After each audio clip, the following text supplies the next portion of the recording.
conversando com Carlos Henrique Rutz, o professor do curso Inglês Instrumental Módulo Avançado. Ele também é responsável pelo módulo 1. Agora módulo 1, ou módulo... Uhum. Não é nem introdutório, né, Carlão? É o original que deu origem à série.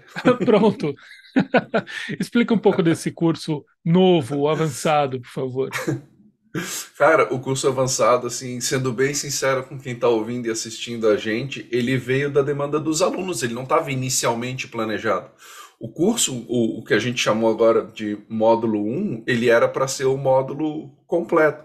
Só que na medida que a gente foi fazendo a aula, a gente viu que muita coisa vai surgindo e que aquelas horas, muita gente gostaria que aquelas horas se multiplicassem e, inclusive, por demanda dos alunos, esse curso existiu, porque todo dia que a gente terminava uma aula, os alunos diziam: a gente precisa de um módulo avançado, isso precisa continuar, não pode parar em 8 aulas e não sei o quê. E aí aquela semente foi jogada e no final frutificou, né? Geramos o módulo avançado. Então, se eu pudesse caracterizar, como o outro curso não foi planejado para ser básico, esse aqui é uma continuação dele, eu não vou dizer nenhuma evolução, porque eles vão continuar coexistindo, né, os dois módulos. A gente pode partir do seguinte princípio. O primeiro, ele focava muito em estrutura, a gente trouxe bastante coisa de gramática, bastante coisa de identificar no inglês, da leitura do inglês, para a gente poder trabalhar na tradução. Essa segunda parte agora, a gente vai focar bastante em estilo. Então, como que a gente vai detectar se aquela expressão que está sendo usada ela é datada? Isso foram coisas que foram mencionadas no curso, no módulo um, e que agora elas estão sendo aprofundadas. Então, agora a gente vai trabalhar muito o como enxergar isso. Então, a gente vai ter aulas, por exemplo, de tradução em inglês-inglês. Então, eu peguei um texto em inglês complexo que eu preciso traduzir. Então, vamos fazer em duas etapas. Eu traduzo do inglês complexo para um inglês que eu, como tradutor, consiga compreender e trabalhar esse texto. E na hora de converter para o português, eu tenho mais conforto em chegar ao significado. E depois eu posso trabalhar o estilo numa outra etapa de tradução, ou posso apontar coisas para preparação, posso fazer isso da melhor maneira do que se eu tentar, sem ter certeza exatamente de onde eu estou pisando, começar a traduzir e acabar me perdendo, ou na hora de pesquisar, eu pesquiso uma palavra e o sentido é do século XVII. Aí outra palavra eu vou pesquisar é o sentido do século XXI. E aí meu texto vai acabar tendo umas incongruências, assim, que isso pode comprometer o resultado final. Então, a tradução inglês-inglês vem nisso. Vai ter aulas, por exemplo, de paráfrase, porque, por exemplo, eu estou escrevendo e eu dei um registro para o personagem. Aí no final da história eu vejo que aquele registro não cabe, porque se revelou, por exemplo, que ele era mais jovem do que aparentava na minha impressão. E aí eu preciso refazer esse registro. Então, como que eu vou parafrasear o que eu já traduzi, ou como eu vou parafrasear o que eu tenho em inglês, né? Para começar a trabalhar o texto em português. Então, essas jogadas assim do que o inglês me oferece, o que eu posso fazer com ele antes de eu converter para o português, é uma coisa que a gente vai trabalhar bastante. Então, a gente vai trabalhar, por exemplo, que tipo de linguagem quando eu vou traduzir para criança, né?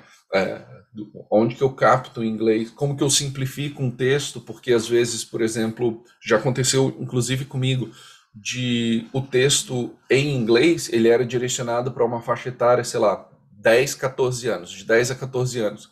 E no Brasil ele entrou inserido numa publicação que era para uma faixa etária mais baixa, de 8 a 10. Então a gente vai ter que fazer esse ajuste, né? Então a gente vai ter que dar uma mexida no texto. E então tem isso, vai ter também, como teve no primeiro, estruturas gramaticais também, outras, né? Ou, como a gente já falou, algumas a gente vai se aprofundar, algumas coisas que foram mencionadas, talvez a gente precise mergulhar um pouco mais nelas. E uma coisa que foi uma demanda que surgiu também é a tradução para o inglês, né? Então, ela é uma das etapas, ela é uma das aulas, o curso não é só sobre isso, não é o foco principal, mas ele também tem isso, porque o que acontece? Às vezes, a editora que quer publicar lá fora, ela precisa de alguém de confiança que faça uma tradução crua, né, raw, para pelo menos apresentar aos editores lá fora, né? E aí lá fora eles buscarem um tradutor que vai fazer realmente o trabalho final, como geralmente é o que se dá preferência, um tradutor nativo da língua traduzir para a língua, mas num mundo onde a gente trabalha com muito freela e a gente faz isso com razoável frequência, eu, por exemplo, já traduzi quadrinhos para o inglês para serem, cuidando para não dar spoiler aqui, não falar nada que a indústria vá correr atrás de mim, para virar seriado nos Estados Unidos. Então, eles converteram o quadrinho para o inglês para aquilo ser aprovado, para Hollywood dizer se aquilo merecia virar um seriado, um desenho animado ou não. Então, essa primeira tradução é uma tradução simplesmente para os executivos lá de fora olharem, entenderem a história e ver se ela tem apelo ou não. Isso é uma coisa que a gente faz com bastante frequência, quem trabalha principalmente com audiovisual, né, que faz essa ponte, para a gente estar pronto, né, porque isso pode acontecer, então é uma tradução que vai para o público? Não, mas ela já vai para olhos americanos. Uma coisa que eu posso dizer é que, por exemplo, vários quadrinhos Disney que a gente traduz aqui no English Comics, a gente tem também histórias do Zé Carioca que são produzidas no Brasil, com roteiros brasileiros, desenhos brasileiros. E isso precisa ser aprovado pela Disney. Tudo que é produzido pela Disney precisa ser aprovado nos Estados Unidos. Então, essas revistas do Zé Carioca, essas histórias do Zé Carioca, elas são convertidas para o inglês para aprovação, não para o público, mas elas são convertidas para o inglês para aprovação. Então, nenhuma nem duas vezes eu e o Mário traduzimos a história do Zé Carioca duas vezes. Uma para aprovação e a outra para o público brasileiro do English Comics. Então, uma coisa que acontece, né? Outra coisa também que tradutores volta e meia têm que lidar é tradução de artigo acadêmico. Então, volta e meia precisa traduzir pelo menos um abstract para o inglês com razoável nível de fidedignidade para que possa, por exemplo, ser publicado numa publicação é ótima, numa revista científica, num periódico científico lá fora. Então, eventualmente, a gente, quando se põe no mercado, as pessoas vão procurar a gente para fazer alguma tradução em inglês.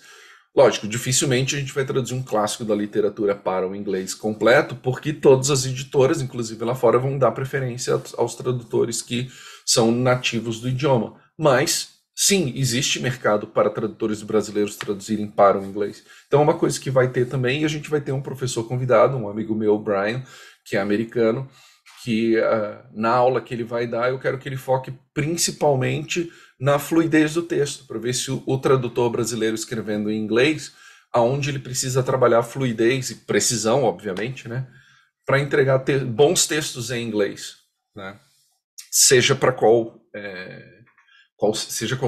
for o destino desse texto, né, para leitura interna ou publicação, que a gente esteja melhor preparado.